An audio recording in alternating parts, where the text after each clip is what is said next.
one, go.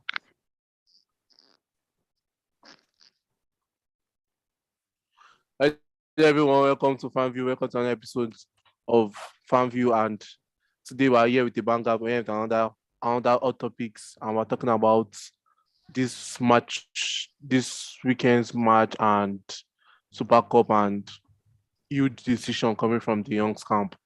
So before we go into the topics, GB, how are you doing today? Hi everyone, I'm good.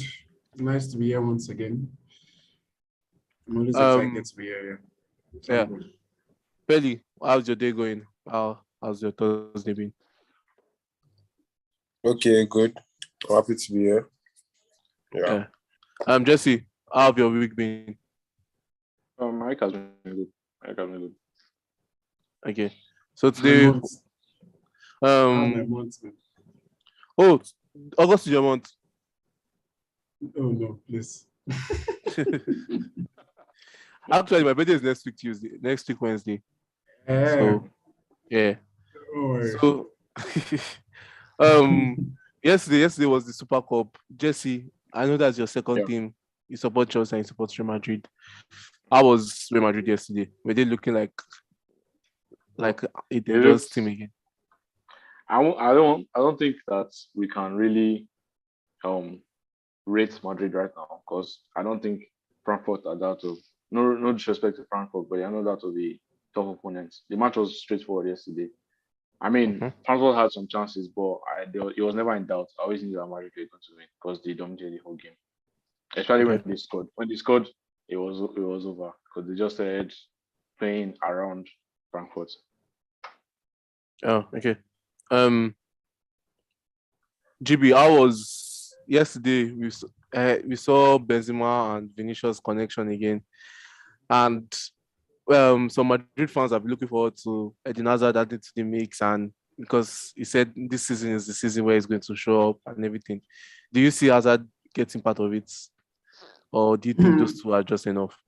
I think Hazard is going to be prepared to come on from the bench, because right now Ancelotti prefers Valverde on the right side, so I can help shock up the midfield when it's necessary, because the way Valverde plays in Real Madrid setup makes it easier for him to slot him into different positions as I when needed. So Hazard is going to maybe have to be comfortable with the fact that he has to come off the bench to probably contribute, and maybe if his form actually is good enough during the period of coming on and off, then maybe he can have a place. But starting the season, I think he just knows he's going to probably be ready to play his parts when it's called on, not probably be in the starting lineup straight on. Okay.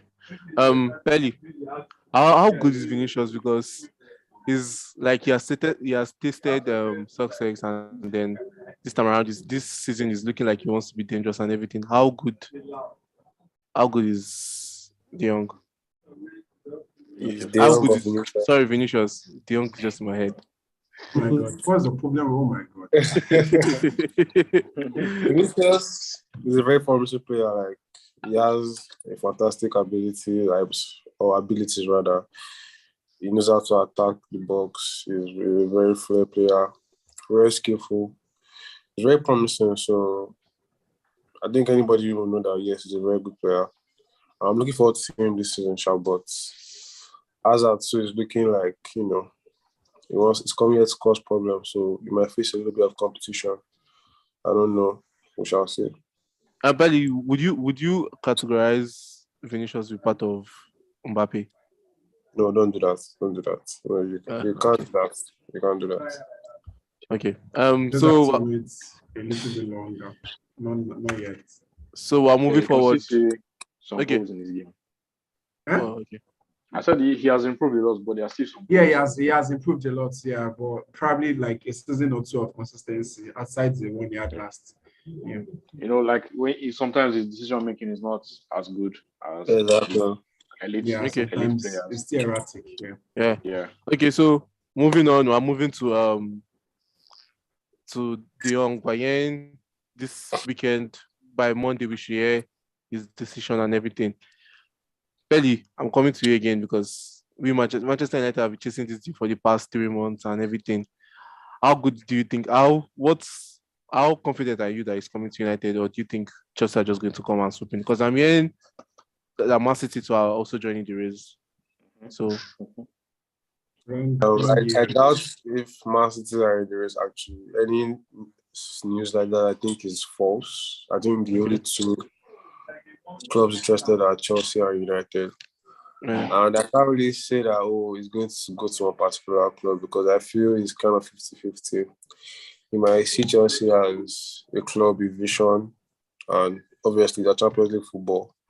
Yeah. And then Man U, the only thing that we can use to win him over is his relationship with Ten Hag, which is very strong. Yeah. So I don't think one can outweigh the other. I think it's quite balanced and 50-50. So we have to wait for the decision. So Okay. Jesse, do you really want De Jong, or is it just okay? It's an opportunity to get a good player. You need him, and okay, you just take him, or do you think Chelsea really needs De Jong? I think Chelsea really need De Jong. He's going to change our midfield a lot, and yeah, I think we really need him. So I'll be happy if he comes to Chelsea. More like with Man City in the mix, I know that it's going to be more difficult. I don't know if it's true or not. But Bernardo is probably going to leave to Barca, as like from what we're hearing from the stories. So it might be like a sweetener for the deal for De Jong to go the other way. But I hope that he comes to Chelsea, definitely. Okay. GB, Yeah. Bernardo Silva is going. Don't say is. Okay, he's likely to go. Sorry, he's likely to go. Would you take De Jong, or No, or you want another player? I don't want to because You don't want. Yeah, De Jong is best for coming to the centre backs to help build possession. I have Rodri for that. Rodri is perfect for me. I have Calvin Phillips for that. What Bernardo Silva offers to Man City, I'm sorry, I don't see De Jong offering it. The fluidity, the amount of contributions Bernardo Silva makes, his runs, his presses, like he's just the perfect player for that perfect role. And personally, if Barca do not get to sell De Jong, then Bernardo Silva is not going to leave, because if we don't get the right replacements, it's not going anywhere. So I don't. Okay, If left to me, okay. De Jong can go wherever he likes, aside from City. I don't care. Okay. Jesse, GB saying he doesn't need De Jong, he doesn't want De Jong. For Chelsea, do you think there's a cheaper option that they could go for instead of going for De Jong? Oh, at the moment, I don't think so, because of the quality of the player. I don't think that you get another player as good as De Jong for that, like the quality he has. And I don't think he's going to. They must really need him. That's why I really want him to come to Chelsea. But for 70 odd million, I think that is a good signing. And I don't think you get that much quality for that amount of money. But honestly, I don't know. With Chelsea, I feel like maybe there's no other person in the market that, like, someone that is a little bit more creative, like end product wise, would have been really nice for Chelsea in comparison to De Jong. Because I saw once that like De Jong has like just one assist in like how many games, like Champions League games. But honestly, as you said, there are no other options on the market that could provide De Jong's value. Because honestly, to me, if I were a Chelsea fan and there is probably an option on the market that will probably give me assists more regularly, maybe. But yeah, it's true anyway. Because De Jong and Kovacic, they play very similarly, right? Yeah, but I think De Jong is better defensively. Yeah, sort of. Well, if Kante is fit, then you are good. Yeah, if we can play in a three, like we can remove the three back and play in a two back or four at the back system, I think that De Jong, Kovacic, and Kante can play in the midfield altogether. Okay. So let's try and move on. Pelly. It's Pelly there. Pelly, I'm going to end this. Sorry, Bola, you're going to end it. But Pelly, I want you to answer this question. Would you take Rabiot and Milinkovic-Savic instead of De Jong, or De Jong's the most? Please don't. I don't want to get that Rabiot's name. It's not even close. I'll take De Jong all day. I don't. It's not even close because I don't rate Rabiot at all. And Rabiot is not what Man U needs right now. Right, we just got rid of toxic players like Pogba and Lingard. I am bringing Rabiot, who is a mommy's boy. Like his mommy is going to just like, I mean, his mother is going to like cause trouble for us. And all these things. Like it's not just be just bringing toxicity to the club. It's not what we need right now at all. Like I'm even disgusted that they're considering signing him and they're still trying to sign him. And the guy asking for 200k a week to come and give us another McTominay performance. Like, no, please. No. GB. Yeah. Okay. No, okay. Sure. Belly, continue. Yeah, I want to say Savage is a very good player. On the other hand, he's a very, very good player. He'll be a plus to our team. I won't mind him and De Jong, but you say him and Rabiot. No. No, it's come up. Okay. GB. And it's where do you see De Jong going to? Staying at Barca, going to Chelsea, or going to United? I don't know, but I feel like if De Jong is going to make a decision, Chelsea is probably more likely because they have Champions League to offer. And sometimes it's not just enough for you to have good relationship with the manager. If like it's not only going to be the manager that's going to make everything happen. Like you check the team, you check the structure, you check like how the team is progressing, you check if you really look at Man U and you compare them to Chelsea right now. I'm very sure if you're a player, you probably prefer to go to Chelsea. Yeah. Especially if you know you are probably going to even have games in your belt. At Man U is going to be probably top first two on the list on the lineup every week. But at Chelsea, I don't see any reason why with performances can end him like a starting spot. And then Rabiot is like the controversies around him. Aside that, I think he's an upgrade of McTominay, honestly. Because I feel so as well. Because Ten Hag always like to have like two people at the base of the midfield. At Ajax, it used to be Alvarez and Gravenberch. Yeah, so he has one that stays deep and sometimes helps him with the move the ball. That's what he expects McTominay to do anyway. But McTominay is just horrible. Like it's horrible from what I saw in the first game. So Rabiot and Savage, aside the controversies, if Rabiot doesn't bring the controversies, then, but if he does, I don't know. Man U does not need any more controversies. Right Okay, so let's move forward to the Pelly, don't worry. let's move to to the matches. But I will say I'm 90% sure he's coming to United. I've not had Man U being linked to Savage. Have you? Yeah, I haven't heard as well. I haven't heard this. I have. I think Pelly read it. Yeah. Even Fabrizio said this in the video. Fabrizio said it too. Oh, okay. Yeah. So now we're moving to Premier League. We're starting with Arsenal versus Leicester, 3:00 on Saturday. Jesse, give it a last performance here, and see, anytime I hear Jesse announce the same thing, I just want to laugh. give it a last performance.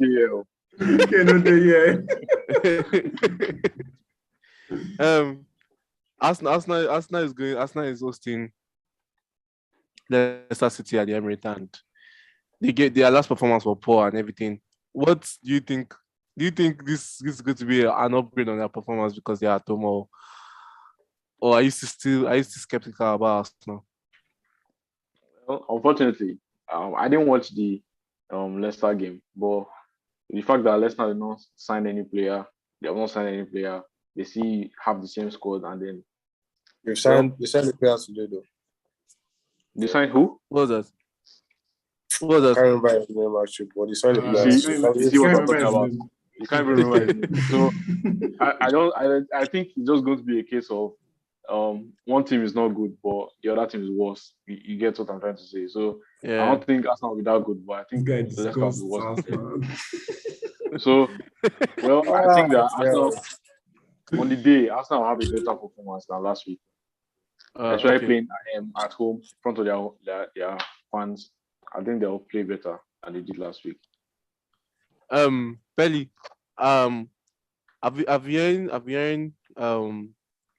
Brother Rogers, this is going to be the season where he gets sacked at Leicester because they were winning 2-0 at the first game and they lost 2-2. I mean, and they ended the game 2-2 in Brentford. What where do you see them where do you see them winning this game from? Like, what can they do better than what they did the first match? What can they do better than what they did in the first match? Yeah. And do you think it's going to be a very tough season for Brendan Rodgers? So first of all, I like to dismiss that Brendan Rodgers being sacked because he's a very good coach. And last season was not favorable for them because most of the important players were injured, and it's not the case this season.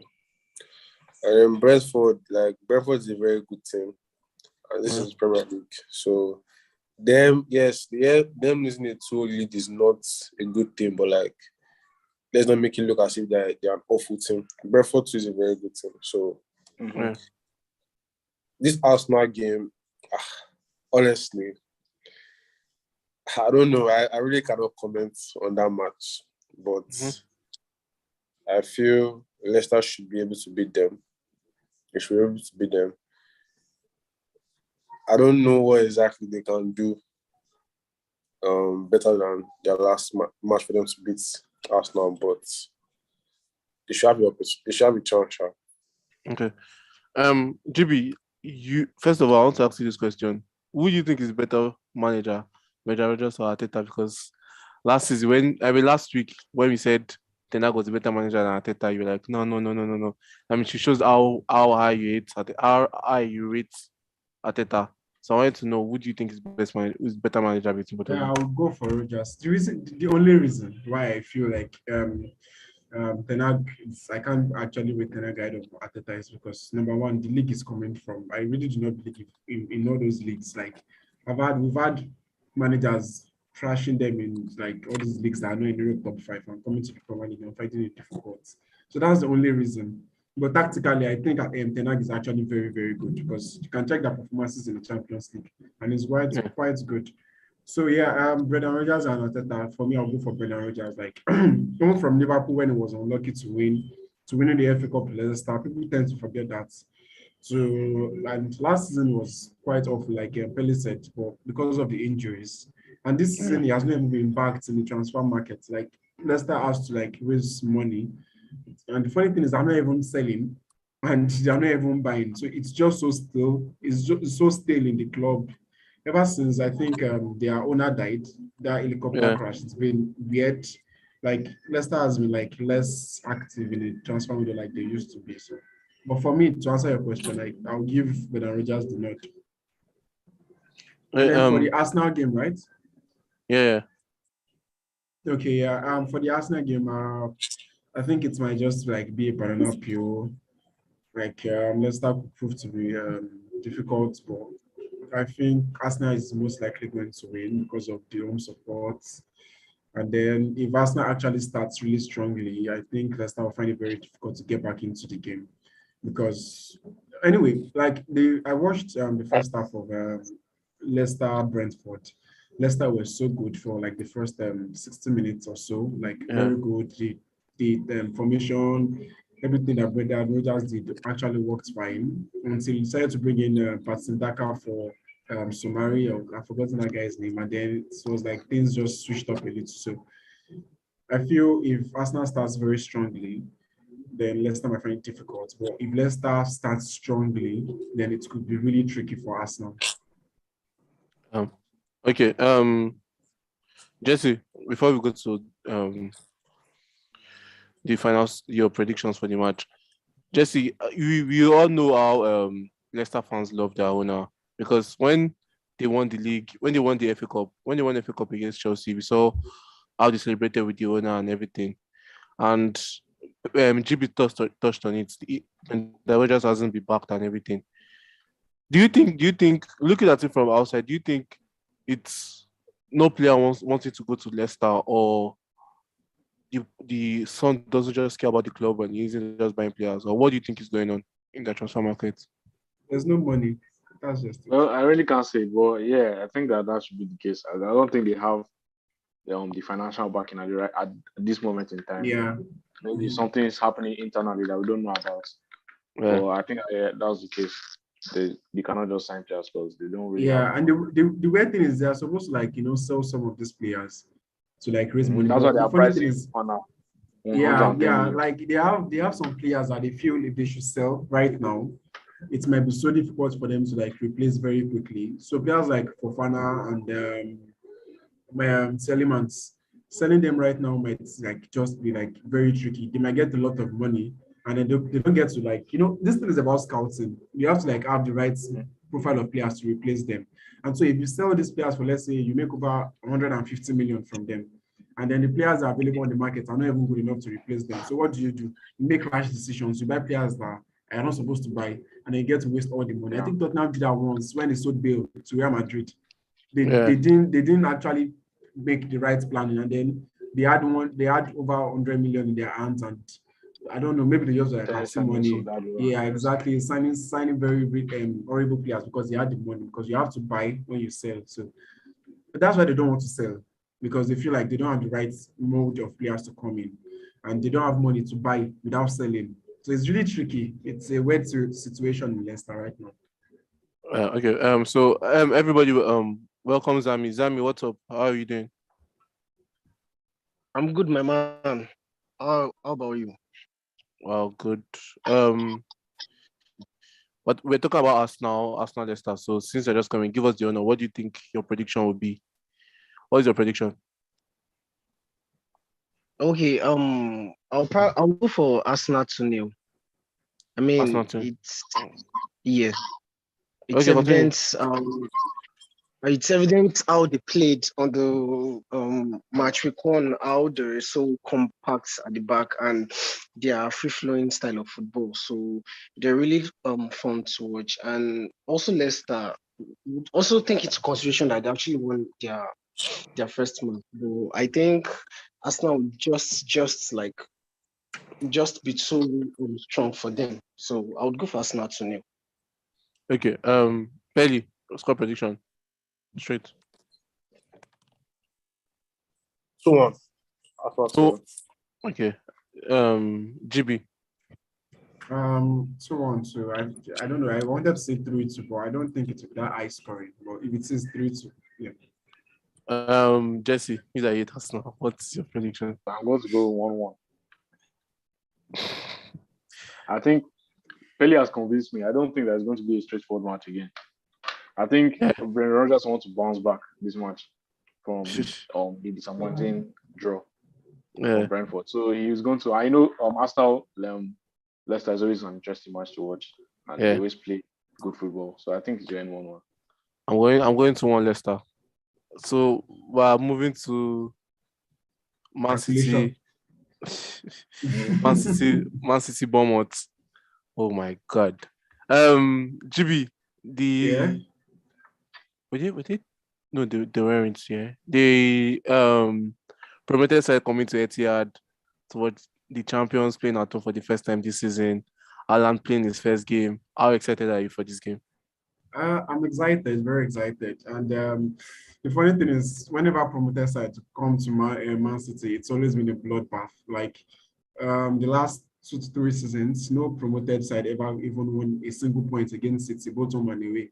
So the 3 sides that come up to the league last 2 or 3 seasons, we wait. This guy just legit telling us it's going to be a massacre. Honestly, wait, I did not expect. The funny thing is, like, I actually did not expect anything less than that. Not like a massacre of 5 or 6, but anything less than 3-0. No, it's a bad thing. But continue what you're saying. Okay, so Alan playing in front of Etihad, in front of the Etihad crowd. It's going to be nice, and I think he's going to score. But overall, I think like it's supposed to be a bloodbath, like 3, 4, 5, 6. I don't know. Like last season, the guy is so confident. He's so confident. He said it's like 3, 4, 5, 6. Literally last season, like all the times I had feeling that these guys are coming, I'm going to wipe them. Like it's been like Leeds. I just feel like we are going to wipe Leeds like so much, and it turned out to like 7. Even though we turned up like 5. So like anytime I had this feeling like these guys are so going to take so much beating today. Viewers, in case you are watching, it's legit to tell you that both Man City to score over 5.5. I don't know. Don't say it's on over 5.5. Belly, Bournemouth coming to the champions this season, and they had a very good result against Aston Villa last week at home. I don't want to ask you this question, but look for, is there anything Bournemouth can do to win that match? Scott Parker. They can stop Haaland from scoring 5 goals. That's the best they can Maybe do. Man City scored like 3 later. But okay, continue. No, continue, go on. But then everybody just say Man City to win. Fulham gave Liverpool a tough time. Hey, Liverpool that's Liverpool. Like that's Liverpool. I just told you, like in the past 3 seasons, all the 3 promoted teams that play with me, they all get beaten. Everybody. I'll just advise everyone: triple captain Haaland. Honestly, because if you try to form smart, say okay, this guy everybody's captain, but don't let me captain him. But they're also going to regret it. I know what I'm going to do. I put it 300 on this thing on Bournemouth to win. Okay, good. 300 what? 200. I like that. Of course, football. Of course, it's football. We know anything can happen. Anything can happen. Yeah. Well, it does not apply to this case. So this one, Sorry, I'm not going to say anything. When Man City is going to play some things, bro, I know we are going to win. Absolutely sure. No. Listen. Of course, we all know it's football and anything can happen. Mm-hmm. Fine, everybody was tipping Man City to win the match. Of course, we all know. But do you know anything can happen? But still, we all tip Man City to win that match. In fact, I expect it to be an high-scoring match. I mean, like 4-0, 5-0. You know, when Man City comes up against this it's always teams that are just coming from relegation, all due respect and small teams, all due respect to Bournemouth, but you just can't overlook Man City battering. No, not like overlook. The only matches that we have issues with, check for the past reasons, probably we face people like West Ham, or we face Tottenham, or Crystal Palace. Anybody aside that is a sports team, oh my God, is going to get wiped. I don't even doubt. I know, but I'm just saying, no, football can happen. Football is not going to happen on Saturday. Go and carry your 3.5 and be happy. Zami. Let me just tell you now. I'm predicting 6-0 Man City. But since you're the only one seeing that football can happen, what can Scott Parker do tomorrow? Okay. If I was Scott Parker, obviously we are the underdog. So I'm just going to instruct my team now. Oh God, the worst thing you can do coming to Etihad is to park the bus. Please don't. That's the worst thing. They will break you down. Don't strike. Like just if you concede possession to Man City and you want to park the bus, oh my God, no. But what I'm going to say is, if famous Ole Gunnar Solskjaer used to do that and used to go and win City. No, you don't park the bus. You play very smartly. Like you don't. No, we counter. No, they counter. Always counter. Not as well from parking the bus. No, Trusha. Don't be confused though. Park the bus, play long balls. All of that. We don't park the bus. No, don't park the bus. Okay. Everybody park is it for Rashford. Let's see. Let me continue.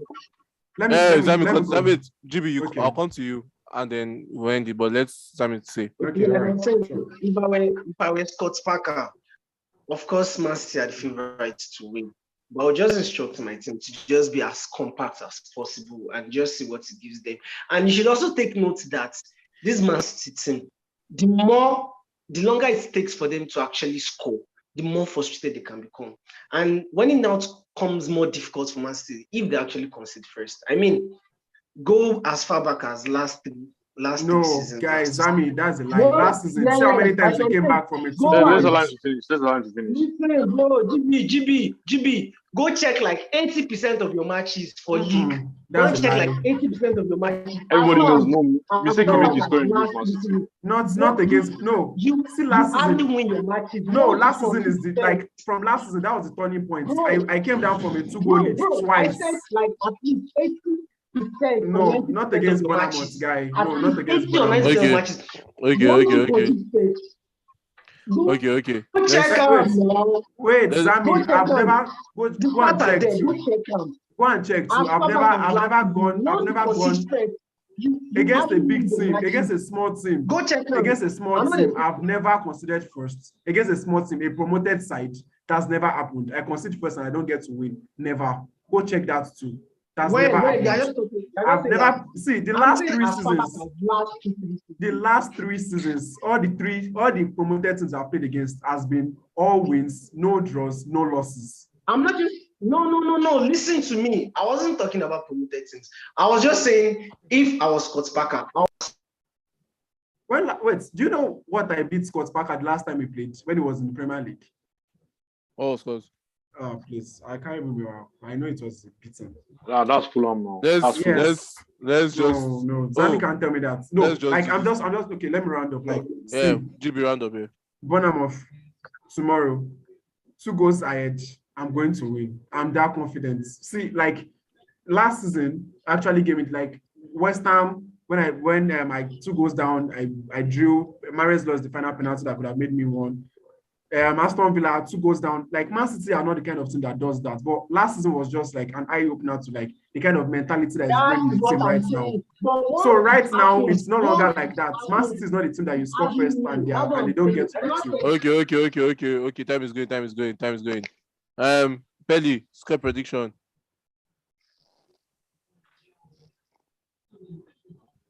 Jesse, go. Your score prediction. Score prediction is going to be 5-2. 5-2. Wow. Pelly, your score prediction. Man City Bournemouth. Almost correct score. So 5-0. We talk you. 5-0. Zami, your Yeah. score prediction. I'm going for 1-0 Bournemouth. Thank you. Be the man of your word. Yeah, Jimmy. That's 5-0. Like what 1-0 in my house, 30 yards. Who's going to score for Oh, Bournemouth? this guy is tripping. Who's going to score for Bournemouth? I'll go Sam is to tripping. Like he's even at 30 yards safe. Not even I'm playing away. You are Doesn't tripping, bro. matter. It doesn't matter. You are tripping. So Go I'll and go check to- my home record. Football happens. we're going to And if 5:30. it were to the record, Let's move do forward. you know how many records the mine broke at Old Trafford last season? I also I thought mean, things haven't thrown at Old Trafford for the Compare Man U past. to Man City. Zami, Just stop it. Zami. Stop Zami, comparing it's okay. Man City to Man U. Please don't embarrass this guy. Hello. Okay.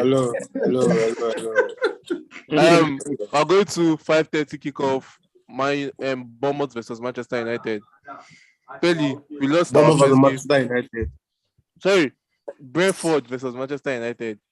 Pelly, we lost our first game to Brighton and heads are turning. Fans are ready to protest. No, now you know me say go. What's wrong with Zami? I don't know. He wants to be weird this night. You see what I was saying? Liverpool Crystal Palace. Heads are turning. Fans are planning to protest against Liverpool, trying to leave the stadium or not going for the game at all. Tomorrow, are you expecting a big performance from Manchester United? I'll be on Saturday, sorry. If Terang uses his number 6 and does not play McTominay, maybe something can happen. But as long as McTominay is not midfield, there's nothing man can do. Who are they playing against? Brentford. Wow. Yes. Brentford, yeah.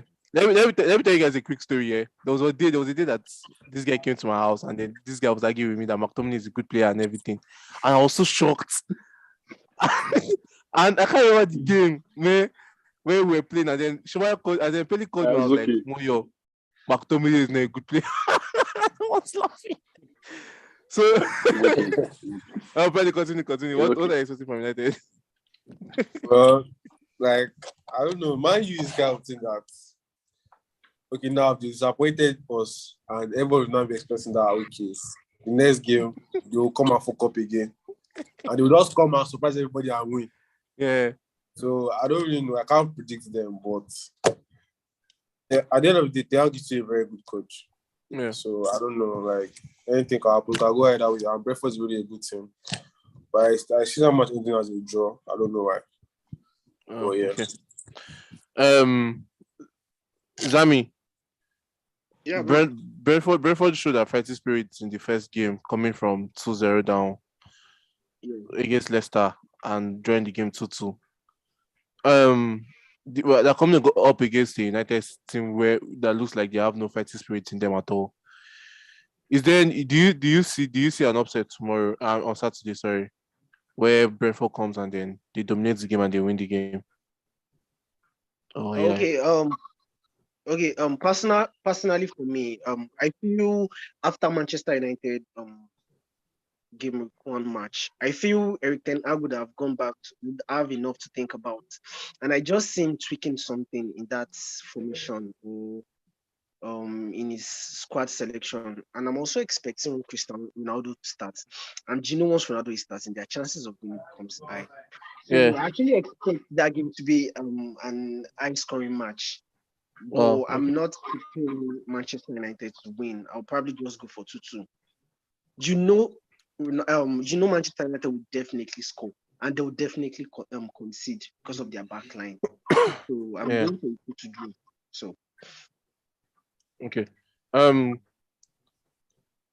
Jesse, Brentford coming up against United last time they came up at home at the community stadium, Brentford Community Stadium. Thomas Frank ended the game saying that they were lucky that there was no creativity. That's why they paid 70 million for JJ Sancho, who was not playing at all. Going into this match, do you think it's at the back of his head that last season we played these guys were just lucky to beat us 3-1? And what do you think? Yeah, no, yeah, he lost 2. Man won.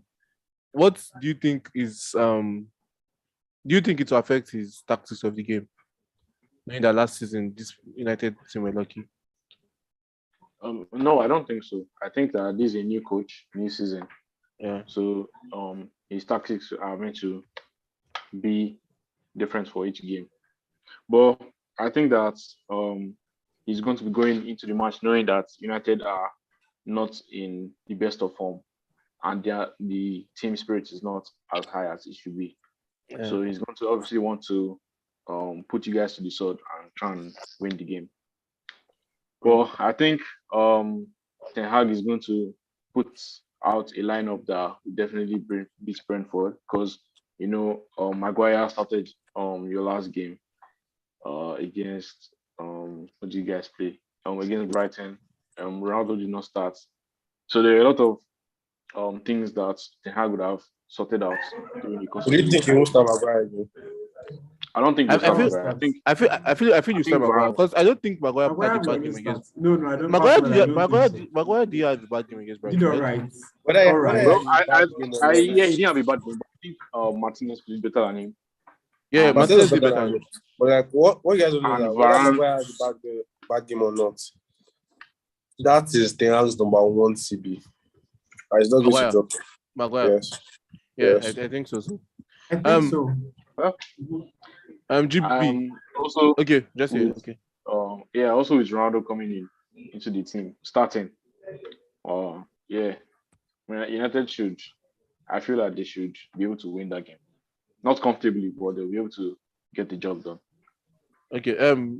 GB. Report came out today saying it might be a rumor, but then it's coming from France journalists saying PSG are in for Rashford, Marcus Rashford. Looking at him, his last game, looking at Brighton, he missed 2 clear chances that could have gotten us back into the game, and then who knows, who could have scored and won the game. But then,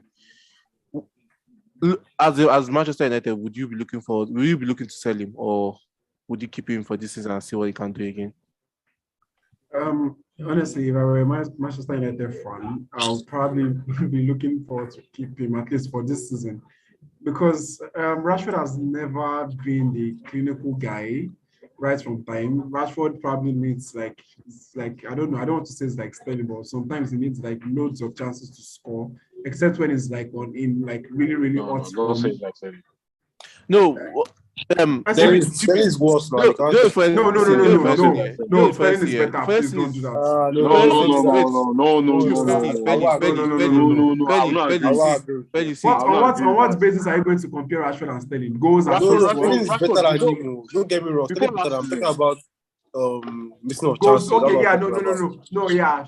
I know. I was like, I don't want to say Sterling. I said I don't want to say Sterling. well, I Come don't on, even you think guys give me a Sterling is break better. now. but do you know the funniest thing here?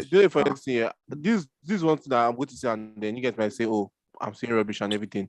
But then when Rashford trade came out here, I felt like Rashford was this type of player that was always missing chances till Ole came and only No, developed his game. like he developed, but you can't forget the Europa League final. He lost some. He lost some like some crucial chances too. Yeah, But true. one thing He about missed Rashford, one though, crucial chance, and yeah, the chance was not. It was a difficult chance to score. Bro, that was there not was one that was difficult. Bro, literally that was not almost in front of the difficult. goal. Before last 2 seasons, though. Let's just say last season. Before last season, Rashford, you can say that he was not clinical, but he was putting up numbers for United. Yeah, it does. But There's one thing no- about Rashford and he is was putting once up numbers. He was putting up numbers in a United team that were not good. United have not been good for the past, like, let's say 6 years. They have not been like elite for the past 6 years. So and Rashford was sometimes putting up that numbers. time Rashford was in charge, was playing the penalties, was playing the free kicks, he was doing like a low. No, let's One not go thing say about penalties. Rashford, He was one thing about Rashford, one though, thing if about Rashford Rashford is for in me is that form, Yeah. then he gets to convert his chances like very well against big teams. He plays well. If you want to know when Yeah. Rashford is in form, if he plays big team, he's always playing well. We score, do assists, do something like that. But Rashford is not in fact, to be honest, this is like the longest drought of Rashford not being in Yeah, I form need to remember that that I've he seen. just came back from an injury because he Guy, has been playing with that one injury. year ago, bro. He has been playing with that It's injury not, One it's year not up ago, to 1 bro. year. for It's about not up 6 to 1 months. year. Yeah, and it's not even up to 1 He year. came He before has the been playing, league started. He came before the league started. but Last he was year, playing with an injury. Eh, He last season, sustained an injury for a long time, came- though. For about 6 months, so that can take a toll on bro. you. came back Bro. November. Oh wait, November that's not an last excuse, year. though. That's not an excuse for That's his not past an excuse, bro. performances. It's not an excuse, but those don't When a make player it comes look back from an injury, when a player comes back from an injury, you don't expect to put him into the lineup and he starts giving you goals, giving you everything he wants. But You it's have been a to play him. while. Let's be honest. It's been a while. No, but round the of thing is that GB. the things are nothing you think about is that he was never given consistent run of games to even build his form. Whenever he'd not Jesse, play, I know you love Rashford. It's it's not okay. about loving Rashford. I'm just trying to defend. I like GB, Rashford round up too. what I you're like saying. Let's move Rashford on. too, though. I like Rashford too. But one thing about Rashford is I feel a fully fit and firing Martial always brings out the best of Rashford. Like they have this really Exactly. good connection. A Connection, fully yeah. fit, yeah. Honestly, you go I like keep, the I best. keep on saying it. Like Marshall was the key to that Bruno and Rashford. That Like 2020 that season combo, that we had. right? Like Yes, the Marshall best, was the a very past, key factor. yeah, the best Rashford When has Martial season. ever been You know, this flying season Martial had or like over 15 goals in the league. Marshall One. had 17 One. goals last 2 seasons. Yeah. one? Like that One season. season. GB, have you finished what you're saying? No, I'm Have you not. finished? I'm still talking Continue. about Rashford. We don't have Yeah. much. We don't have much time. Okay, yeah, sure. Left to me anyway. Like Rashford still like it's not like it's too early to just call it quits on him. Like it's just too early. This is like the first 24. time. Yeah, how old is he? 24? 24, like, There's still enough time now. Like he might have like this patch and all of that. But one thing is if the team is playing well, then the team is not playing well right now. So you can't too much like expect so much from him. Because when the team is playing well, then players get to like perform better, in fact. And so Rashford is like too early to like go to PSG and all of that. So in fact, I'm very sure he wants to like because I'm very sure he sees himself in Man U as like a bold fan. He has so many like deep connections with Man United, and so he can't just leave like that. I really don't see him leaving this season. Okay, Pelly, you're going to end it. You've been saying Wait, to this very channel quickly, like Zami, last 15 games with Bournemouth, 15 wins, 0 draws, 0 losses. Please don't tell me 1-0. Please. Pelly, There's a best time for a new record now. Let's move on, please. Let's move on. Let's move on. Pelly, We don't have time. you're going to Let's end this. move on. I don't go agree.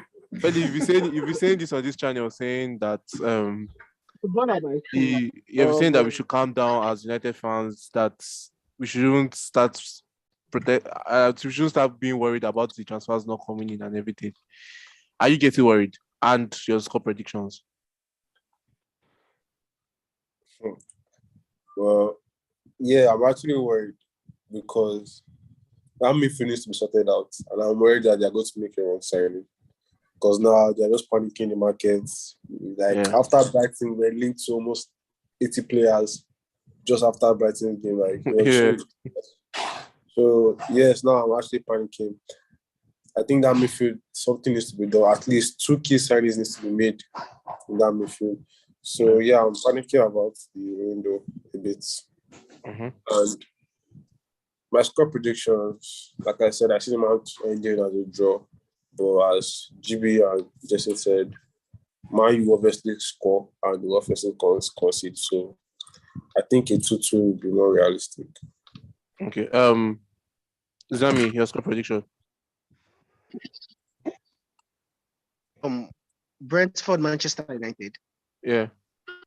Yeah, Brentford. 2-2. I see it here. And GB, your this thing, your prediction. Okay. My score prediction. Honestly, I don't know. I really want to give Man U, but Man U is just so funny. Now you just expect them to do well, and then they just collapse all of a sudden. Yeah. Anyway, I'm still going to give my 2-1. I don't know anything. Man U wins. Let me just say like that. Jesse, your score prediction. Yeah. I think it's going to be a repeat of last season. I think it's going to be 3-1.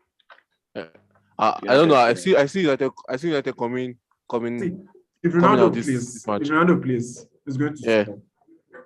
Yeah, I think that they're coming out this match. I'm going 3-1 too. Yeah, I think Man U should because when I watched that game against Brentford, first half they were quite woeful, like quite very, very poor. Yeah. So if only McTominay does not start, I hate that guy. Yeah, it disgusts me. A very key factor. Now we're going to move to Chelsea on Sunday, but then Chelsea and Tottenham will be the last. So we're moving to Liverpool Crystal Palace. All right. And Jesse, you said Crystal Palace. Liverpool. Oh yeah, Zami is a Liverpool fan. Zami, can you hear me? Yeah, I can. So Zami, Liverpool are coming back from a draw at Fulham. Craven Cottage. Craven Cottage, and this is Anfield. Crystal Palace coming to town. What are you excited? What are your feelings going into this match? We can't deny the fact that Crystal Palace will bookie him as far back as last 5-6 seasons. I mean, been the sports club's unbeaten record at one point in time. Need to beat them 7-0. No, beat them like 6-1 once. So I want to go and check the head to it. That was after beat them 7-0 now. That time. Zami's trying to be humble. Please don't be humble. We don't want. We want war. So after our last match, which was a draw, and it felt like a defeat to me, and the players knew they actually have to do better. Yeah. And I just see these players coming back. I mean, getting their swagger back and considering it is Anfield, and you know what it means once it is in Anfield. You know what it means. So I see it as an easy victory. I mean, I watched Crystal Palace now. I mean, they were the second half, they turned up during the second half, but the first half, not really up to they were not really out the way previous season. So I just see this as like a comfortable victory for Liverpool. It might not be an high scoring match like a pony or goal. I'll just go for a 3-0 win for Liverpool. And I see us keeping a clean sheet. So 3-0 Liverpool. Sorry, can I tell Sammy that it should not be humble because like the head-to-head record between Liverpool and Crystal Palace last 12 games, Liverpool has won the whole 12. What? I remember they 7-0. You've won your last 12 games against them in a row. When are you being well, you guys. No. There was a time I said last 6 seasons they were our boogie team then. They The used last to time they beat beat us. was in 2020, Club Fest 2015. That's Okay. 2015. When Third games in a row. yeah. They're not your But boogie I mean, team. football fans, That's not a let's be boogie team. realistic. They are not. Um. They are not a pushover team. They are Yeah, not a I pushover know. team. They're not a So pushover all Okay. team, Okay. Both take over.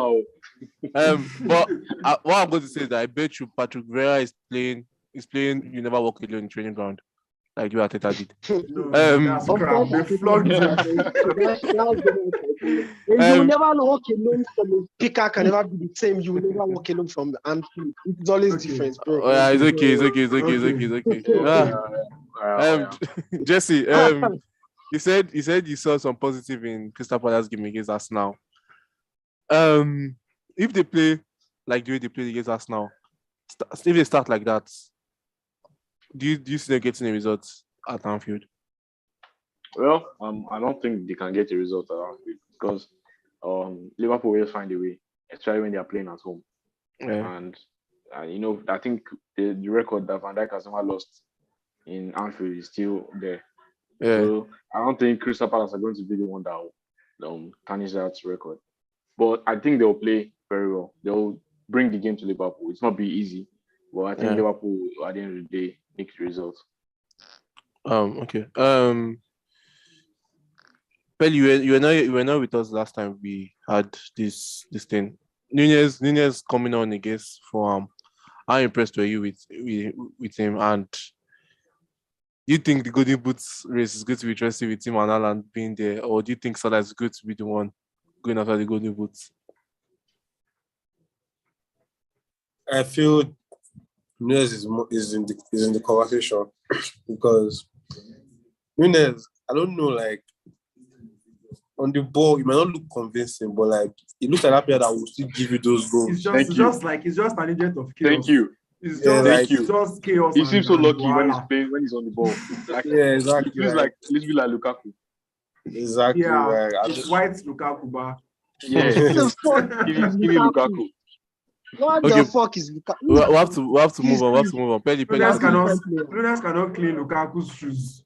Pelly, He can't even continue. get close to it. Pelly, continue, please. Of course, in terms of records, you can't now. In terms of when did Darwin Nunes start playing football? Zami, we're going to get to But then, Zami, we're going to get to you. Pelly, continue. Let him continue. so I feel like he will get goals for sure. Like he's definitely going to score at least 17 goals this season. I don't know if that will be enough for him to compete, but he should at least compete for the Golden Boot.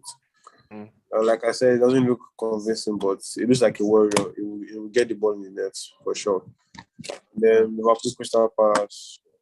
I think Jesse said it all. They cannot come and beat Liverpool at Anfield. I don't think Crystal Palace can do that, but they will bring the game to them for sure. They will play well. Yeah. Yeah. GB, the title race between you and Liverpool, yeah, that's what we've been saying all through pre-seasons and coming into the season. You win on Saturday and Crystal Palace gets a result at Anfield. How do you look at Liverpool now? Do you still look at them as title contenders, or it's like, oh, it's just starting? I always look at them as title contenders. I'm always happy. I'm always happy when they lose a point because at the end of the day, sometimes it comes down to just 1 point difference between the two of us. So whatever game they lose or draw is happiness for me, is joy for me. So I'm always happy. Yeah. Okay. Zami, just add to what you said. If Crystal Palace gets a result at Anfield, how worried would you be, and what are your predictions? Oh, okay. If Crystal Palace comes to Anfield and we get a result against us, maybe a point or probably 3 points, I wouldn't feel panic. I mean, it means there are still 6 games to go, and I will not just get panic because I know along the line, Man City will definitely draw points. They will definitely draw points, but are they going to drop more than us? I don't know. But I wouldn't panic. I would just take it as those early season slips.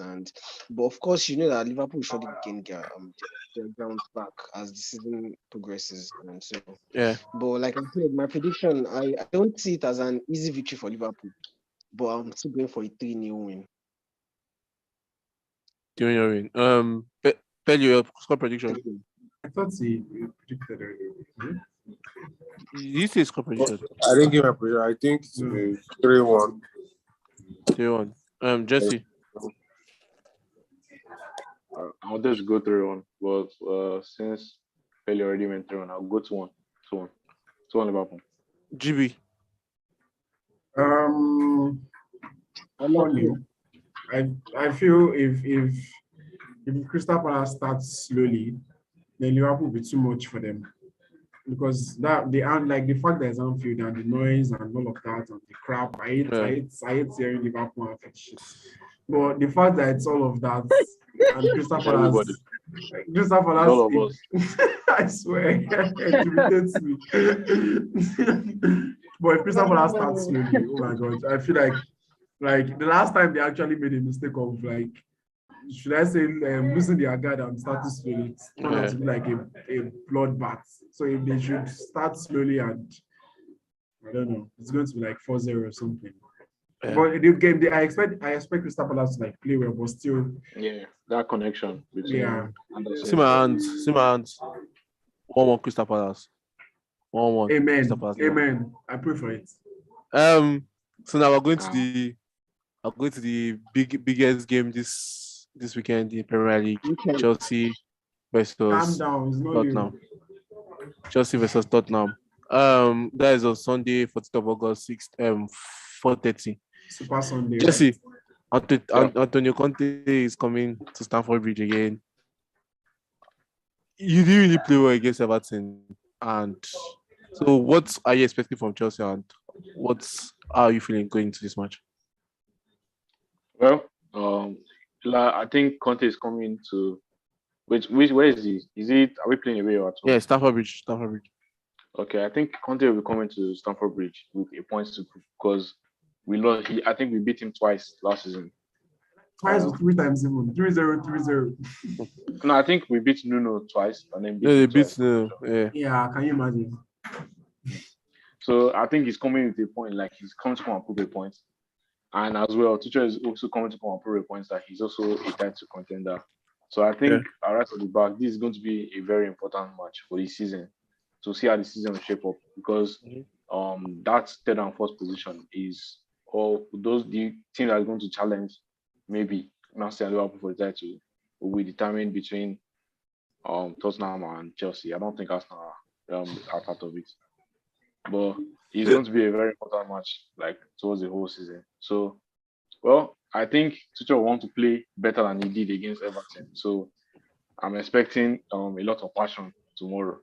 I don't want them to play like it's a London derby, and I think we're going to put in a better performance. Yeah. GB, going into this match, Conte had the better stats than Chelsea at the opening matches and everything. But then we all know when it comes to a derby, the form is not regarded and everything.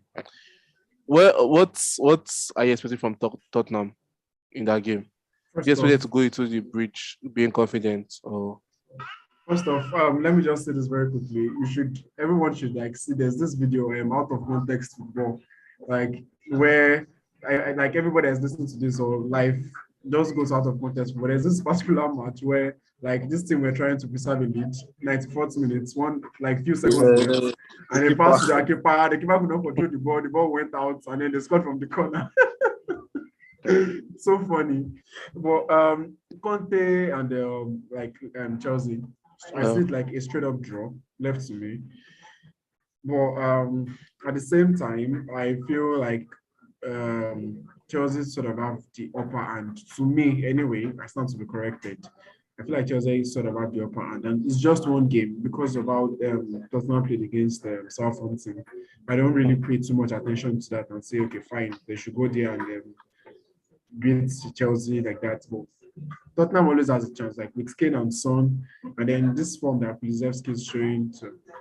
But yeah, if you ask me to predict, I'll predict the straight up draw. And Conte has everything to prove or to fight for because of the amount of times that they embarrassed him last season. Yeah. But the funny thing is, football is just funny, and Chelsea might just get embarrassing all over again. Yeah. I would want that to do. I would want Chelsea to win. Sterling to score. Let me wink at Jason. Lie. Belly, Richarlison didn't play in the first game, but it looks like he'll be back for this game. And but then people are saying that he might not get into the starting lineup because Koulibaly has been on fire and everything. First of all, the question I want to ask is: do you expect him to get into the lineup? And does Richarlison being added to the squad give Tottenham an advantage in that match? I don't think Richarlison can make the 11 because, like you said, Kulusevski is on fire. Like that boy is just, he's too good actually. Like I like him a lot. Richarlison is obviously a good sign for Tottenham, although the guy is quite selfish. Decision making is and this, but he's still a very good player. He's good on the ball. He's a very good player, and I don't know. I think he's a good signing for him. If Conte can, work on that particular part of the game, that's decision making and him being selfish, it should be a very good addition for them. Yeah. Yeah. Zami. Zami. Look, going into this match, who do you think has the tactical advantage? Tokyo, Chelsea or Tottenham with their both managers, Tokyo and Conte. Who do you think is more tactical? And how do you see the game panning out? Okay, I think in terms of tactical ability, in terms of overall tactical ability, I think Conte is ahead of Tuchel. But it's going to be a tough derby match. Fine, Chelsea at home and are going to be very strong as expected. And remember how compact they were with the introduction of Koulibaly and the experience of Thiago Silva. So, but Tottenham also, as Jesse said, they are coming to this match with a point to prove. Remember how they showed great composure to come back from a go down against Southampton and doing 4-1. And oh my word, the likes of Kulusevski is a very, very top player. I actually seen going at the front foot against Chelsea, but with the tactical geniuses of both managers, I actually see that game going as a draw, more or less like a 1-1 draw. So I'm actually going for my prediction is a 1-1 draw. So. Okay, Jesse, you're going to end this thing because it's Chelsea. You said last time you were impressed with Cucurella when he came on and everything. Would you want to see Cucurella starting that game? And what changes do you want Tuchel to make going into this match and your prediction? Okay. I don't think I think that our 3-back system is going to work very well in this kind of situation.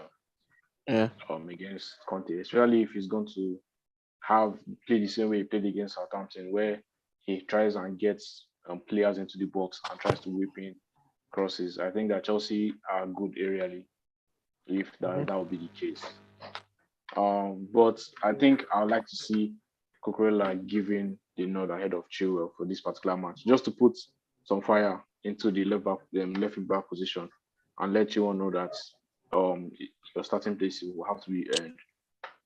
So yeah, I think that I'd like to see him start because I really liked how he played after only one training session, and I think I fancy our chances against Tottenham. For my score prediction, I think I'm going to go 2-0 Chelsea. Koulibaly and Havertz.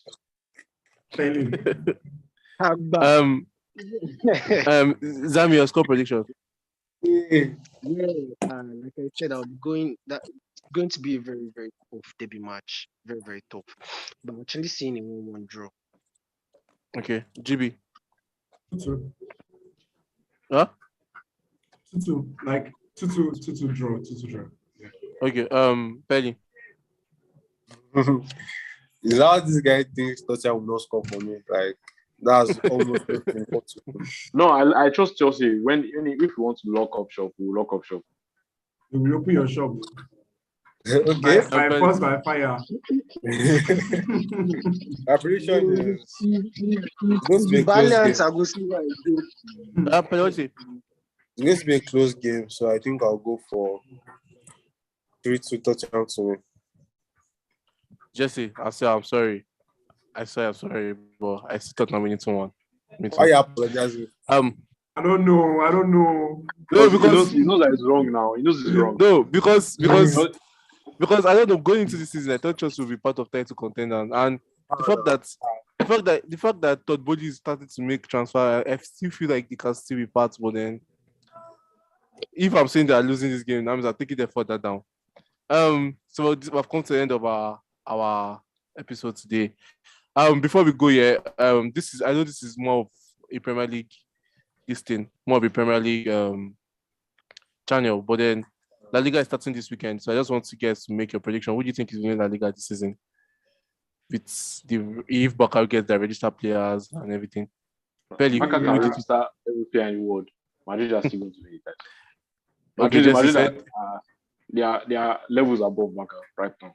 Jesse said Barca Madrid. just signing quantity. And Barca Pelly, are signing quality. You don't do like that. No, Belly, do Signing that. quantity. Old men. Pelly, who do you think Good is man. winning it? They want to sign Alonso. I think I'll favor Barca. Whether Me too. Okay, Zami.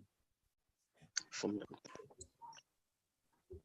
I think it's going to be Madrid because I think Madrid are able to get their transfer quickly done this season. So, and in terms of experience, I think Madrid are actually more experienced, and they've had a group of players that understand each other's style of play together.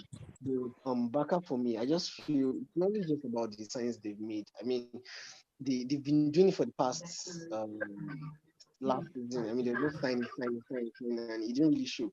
So I guess with the signs they made, like Lewandowski, Kessie, Christensen, I don't really see out of all the signs they've actually made. I think it's just Lewandowski for me. Every that sign that Thank just you. like Rafinha. Thank you. Rafinha is Rafinha sleeping. Come on. From what I saw The from thing about us is Priscilla, that the new there will Dembele. be so much inconsistency please. picking No. selecting sides. that's so much inconsistency. There will be so much They went inconsistency in selecting a good side that will give you ball. There isn't much time. Imagine GB. the pay and Aubameyang that they are selling them. Why? Because I don't just see them. I'm telling them why, because there's excess now. If Fati is fit and Torres is fit, why do you need Aubameyang and Depay? Okay, Fati is fit, Dembele is fit. Then you now see Rafinha. So you see, they say I don't know if they say about Dama. I don't know if they say no. So who? Okay, you're talking about Rafinha, Dembele, Lewandowski. Do you think if Fati and Dembele are fit, Rafinha will start? He won't start. Yes, I think We'll start they're with trying to Fati. bring in Fati slowly. They don't want to rush that Start guy. with our Fati. Do you know how much they rate Fati? For them to give They him rate the Fati, yes, but they are trying to watch his But injuries. it doesn't mean Rafinha will start over. Like, GB, For how long? GB, a prediction. Barca, please, Barca, I don't know. I don't like Real Madrid anyway. See, me, I like Barcelona. I love Barcelona, but what they've done with Jong, what they've done with De Jong, and the fact that you're being salty, bro. You're being salty. You are being salty, bro. And the fact that my second best Premier League player of all time is in Madrid. I'm going for Madrid too. Who's that? Hazard is my best player. My God, He's my best player of all time. Moyo, Yeah. you said Hazard is the second best EPL player. So who is the first? I've ever seen. De Bruyne. Ronaldo. For me, it's De Bruyne. You, Ronaldo's- De Bruyne. Ronaldo. In the whole history of No, EPL or right now? I thought it's De Bruyne, but like in the whole of EPL that I've seen, Ronaldo is my favorite. Wait, In the whole history of EPL, De Bruyne, right? Yeah, it's not his own. That you watch now. You it's do my watch. own. Yes, that I watched for how many years? I think it's De Bruyne.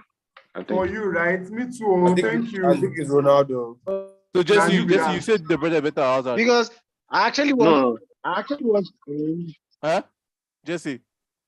No, I I actually thought you were going watched to say De them. Bruyne.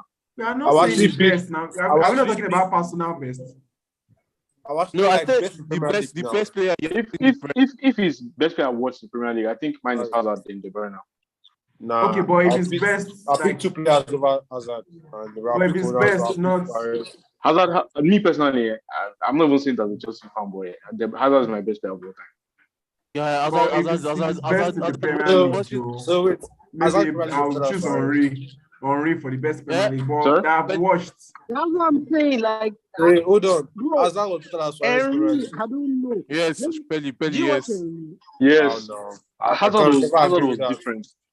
I can Hazard never. was Like different. Suarez was Zami, my Suarez was a football knowledge different when I was breed watching entirely. Henri is not Nah. as peaked as now. Hazard was different. He was different. Yeah, you can't compare Okay, to Suarez. we've Suarez come was to a the end scum. of this What? channel. We've come to the end of Suarez best this. season, Hazard cannot even We've mop come up. to the end of this video. Like, Thank come you on. for No, Hazard sticking was with never me. a Please, statistician. please You know that. like, share, and Hazard no subscribe, be and bench we'll come with more No, content. no, I want that playlist more. Wait now, You just cannot let me just end this thing first. We've come to the end of our channel and we've come to the end of our video. Thank you very much for coming to watch. Like, share, and subscribe, and see you on Tuesday. Bye. guy, you cannot compare Suarez and Hazard. Stop it. Stop